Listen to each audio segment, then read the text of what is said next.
Joining us right now is Mosab Hassan Yousef. He is the son of Sheikh Hassan Yousef, a co-founder of Hamas, and he later went on to become an informant for Israeli intelligence. He's also the author of the book Son of Hamas. So good to see you, Mosab. So we just heard President Biden there, hello to you, vowing not to help Hamas, working with the Palestinian Authority. Is it even possible to rebuild Gaza without some coordination with Hamas? First of all, thank you for having me on the show. Before we go to President Biden and the politics, I would like to share something with you, something personal. Okay. I know you're a mother, and I know that you have children, and you have a son. Yes. And I have traveled the world, for the last 10 years. I left the territories. I was a child of the conflict. I didn't know where to go. I was stateless. I was homeless. I was deportee. And I didn't have even a passport to travel with. And I went on a very wild adventure, from a religion to a religion, from a political party to another political party. I became a movie star for 2 minutes. I became a New York Times bestseller author, all that. But unfortunately, there is one person in this world who does not understand any of this. And I'm her son.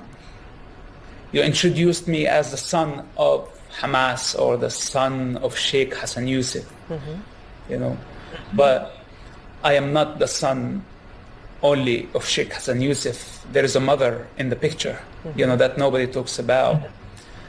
And you as a mother, if somebody takes your child from you for 10 years and they don't allow you to see him, how would you feel?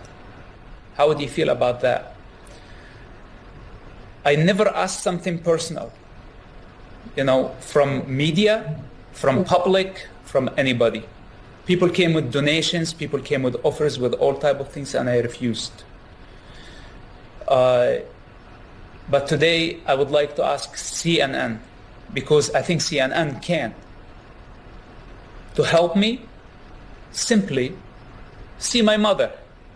Please, before we talk about constructing Gaza, before we talk about building the infrastructure, before we talk about the peace process and the next president and all that. Sure. Well, Mosab, while I hear that pain, and I don't know from personal experience what it is that you're feeling, but I do understand what it is you're saying. I certainly cannot make that promise, not on behalf of CNN. I would like to talk to you about... No, you don't have to make the promise right now. Freddie, you don't have to make the promise right now. I'm not asking you to make it right now. And by the way, I'm not talking from emotional place. This is like, there is no other way for me, to explain the damage that happens to children. I escaped that situation. Somehow I was lucky. But many children right now, you saw those children in Gaza? Well, talk to me about 30 years from now. Talk to me about 30 years from now, those children are going to be... Are going to be the next generation of terrorists, basically, because of what they perceive on a daily basis of human brutality from everybody, from their parents, from the political parties, from the mullah, from the priest, from the politician, from everybody. Do you have any hope then? My mother could die. Do you, Mosab, do you have Freddie, any this hope? is very important. Please, just listen to me. I've done like thousands of over the years, and it did not change anything about the Middle East. I said everything I witnessed.